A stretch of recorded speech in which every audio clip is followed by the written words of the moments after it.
Hello दोस्तों, नमस्ते। आपका स्वागत है it's Shivam Jaiswal YouTube channel में। दोस्तों, आज की इस वीडियो में हम बात करने वाले हैं बहुत ही अनोखी और बहुत ही दिलचस्प से दिखने वाले फैक्ट्स के बारे में। दोस्तों, क्या आपको पता है कि हमारे शरीर का वो कौन सा पार्ट है जो सबसे ज़्यादा चोटों को हील कर लेता है, या दुनिया में ऐसी कौन सी जगह है जहाँ पे समुद्र और रेगिस्तान एक साथ है, या क्या आपको पता है कि दुनिया का सबसे प्राचीन शहर कौन सा है? तो दोस्तों, ऐसे दिलचस्प आपको मैं फैक्ट इस वीडियो में बताने वाला हूँ। तो दोस्तों, चलते हैं अपने फैक्ट नंबर 10 की ओर। दोस्तों, मैं आपको एक बात बताना चाहता हूँ कि क्या आप जानते हैं कि आपके शरीर का वो कौन सा पार्ट है जो सबसे जल्दी हील कर लेता है, या सबसे जल्दी वो ठीक हो जाता है? तो दोस्तों, हमारे शरीर का वो पार्ट है जीभ, यानी कि टंग। दोस्तों, टंग ऐसा पार्ट होता है हमारे शरीर का जो सबसे जल्दी इनहेल हो जाता है, यानी कि हमारे घावों को बहुत जल्दी वो कवर कर लेता है। दोस्तों, अगर आप कभी बहुत ही जल्दी में हो और आपने कभी कभी गर्म चाय या कॉफ़ी या कोई भी गर्म चीज़ खा ली हो, या तो कोई भी चीज़ जिससे आपकी जीभ जल गई हो, या तो कुछ उस पे चोट लग गई हो, तो आपने देखा होगा कि नॉर्मली ये घाव 24 से 48 घंटों में इन्हेल हो जाता है, यानी कि सही हो जाता है। पर अगर आपके हाथों में कहीं कट हो गया हो, कहीं चोट लग गई हो, उसको सही होने में काफ़ी दिन लग जाता है। इसीलिए जीभ यानी टंग को healing power of the body कहा जाता है। दोस्तों, अब चलते हैं अपने फैक्ट नंबर 9 की ओर। दोस्तों, इस फैक्ट को बताने के बाद आप लाइक करने के लिए अपने हाथों को रोक नहीं पाएंगे। दोस्तों, आपने एचपी कंपनी का नाम सुना ही होगा। तो दोस्तों, क्या आपने कभी सोचा है कि एचपी का क्या मतलब है?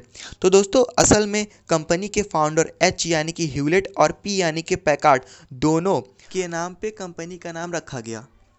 तो दोस्तों, अब एक दिलचस्प घटना हुई कि इन दोनों ने ये सोचा कि किसका नाम आगे और किसका नाम पीछे रहेगा। पैकार्ड ने सोचा कि पी एच होगा और ह्यूलेट ने सोचा एच पी होगा। तो इन दोनों ने इसका निर्णय सिक्का उछाल के किया।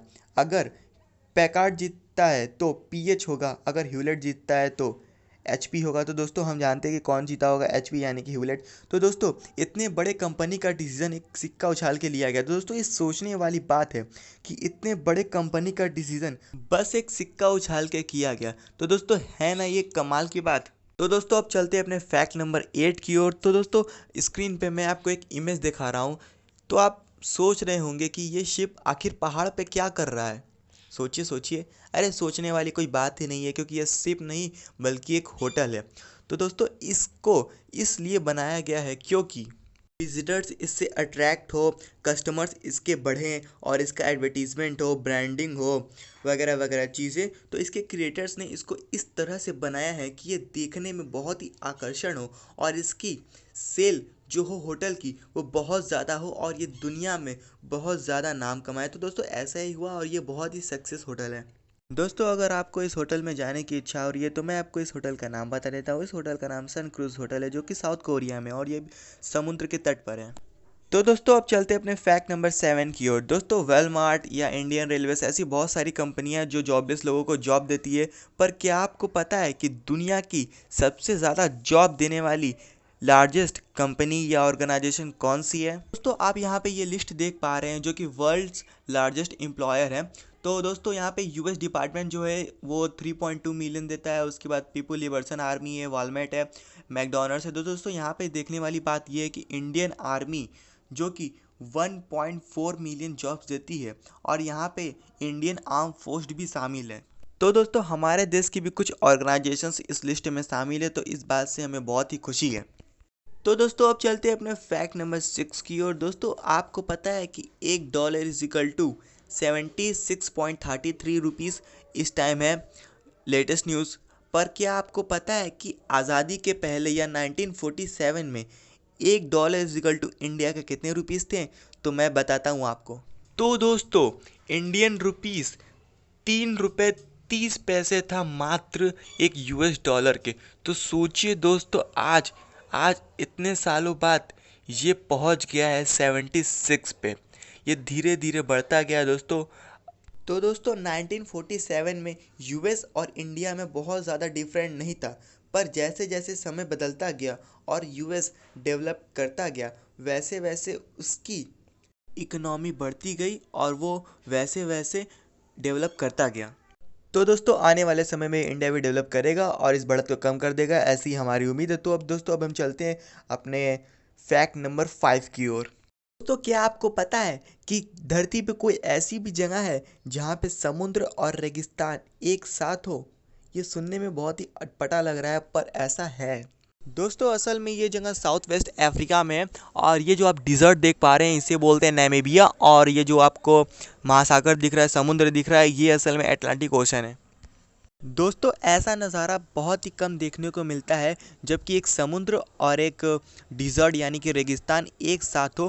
दोस्तों ऐसा नहीं है कि नहीं है पूरे विश्व में ऐसा जगह, लेकिन है, कुछ जगहों पर है। पर ये कुछ खास है क्योंकि यहाँ पे एक तरफ इतना बड़ा समुद्र है और एक तरफ इतनी बड़ी रेगिस्तान यानी कि डिज़र्ट। तो दोस्तों अब चलते हैं अपने फैक्ट नंबर 4 की ओर। दोस्तों आपने अलग अलग कंपनियों के बारे में सुना ही होगा और उन कंपनियों ने लोगों के लिए बहुत सारी अलग अलग चीज़ें की हैं, उनके सुविधा के लिए चीज़ें की हैं। और दोस्तों मैं इसी तरह आपको एक कंपनी की बात बताता हूँ। दोस्तों आप लोगों ने स्नैपडील का तो नाम सुना ही होगा। दोस्तों स्नैपडील ने एक ऐसा काम किया है जिसको सुनकर आपको बहुत अच्छा लगेगा। दोस्तों उत्तर प्रदेश में एक शिवनगर नाम का गांव है। दोस्तों वहाँ पे स्नैपडील ने बहुत सारे हैंडपम्प्स लगाए हैं। तो दोस्तों वहाँ पे इतने सारे हैंडपम्प स्नैपडील ने लगाए हैं तो जिसके कारण वहाँ के लोग बहुत ही खुश हुए और उस गांव का नाम ही snapdeal.com रख दिया। दोस्तों ये ऑफिशियल नेम है उस जगह का। तो दोस्तों आप अगर नेट पे भी सर्च करेंगे तो आपको मिल जाएगा snapdeal.com नगर और ब्रैकेट में शिवनगर। दोस्तों ये बहुत ही कमाल की बात है कि एक कंपनी ने किसी गांव के लिए ऐसा किया। दोस्तों मैं तो बोलता हूँ कि हर कंपनी को किसी न किसी गांव के लिए कुछ करना चाहिए। तो अगर ऐसा ही होगा तो हमारे गाँवों के नाम क्या होंगे?